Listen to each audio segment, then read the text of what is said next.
अक्कलकोटमध्ये स्वामी समर्थांची भक्ती तर आहेच, पण याच शहरात एका भारतीय राजाने पहिल्या महायुद्धात ब्रिटिश सैन्यात कॅप्टन म्हणून काम केलं होतं. हे तुम्हाला माहिती आहे का? अक्कलकोट स्वामी समर्थ दर्शन भाग 7वा पहा. चला पाहूया आरमारी म्युझियम, फत्तेसिंह म्युझियम. अक्कलकोटला स्वामी समर्थांच्या दर्शनासाठी येताना तुम्ही या ऐतिहासिक वास्तूकडे नक्की लक्ष दिलं पाहिजे. हे आहे श्रीमंत फत्तेसिंह महाराज तिसरे आर्मरी म्युझियम, नवीन राजवाडा. पण या राजवाड्याच्या मागे आहे एका तरुण राजाची अत्यंत रंजक कहाणी. फत्तेसिंह महाराज तिसरे यांचा जन्म 1894 मध्ये झाला.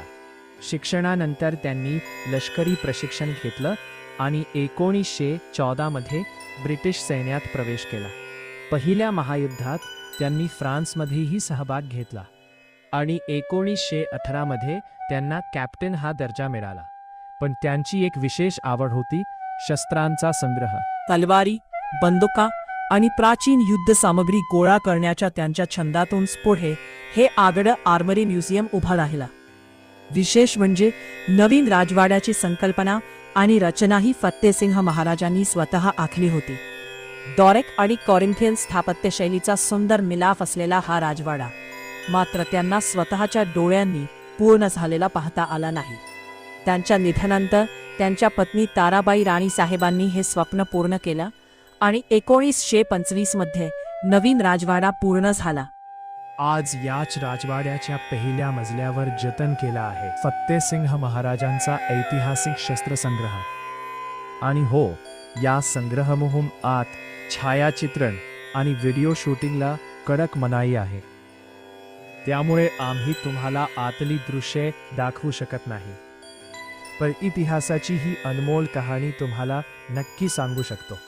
अक्कलकोटला आलात तर स्वामी समर्थांच्या आध्यात्मिक भूमीबरोबरच या राजेशाही इतिहासालाही नक्की भेट द्या. पुढचे भाग पाहण्यासाठी चॅनलला सबस्क्राईब करा. स्वामी भक्ताल तर कमेंटला विसरू नका. श्री स्वामी समर्थ. आणि इतर स्वामी भक्तांना शेअर पण नक्की करा. मी पाठीशी आहे, शब्द तुझे हे मंत्र झाले. अक्कलकोटमध्ये स्वामी समर्थांची भक्ती तर आहेच, पण याच शहरात एका भारतीय राजाने पहिल्या महायुद्धात ब्रिटिश सैन्यात कॅप्टन म्हणून काम केलं होतं. हे तुम्हाला माहिती आहे का? अक्कलकोट स्वामी समर्थ दर्शन भाग 7वा पहा.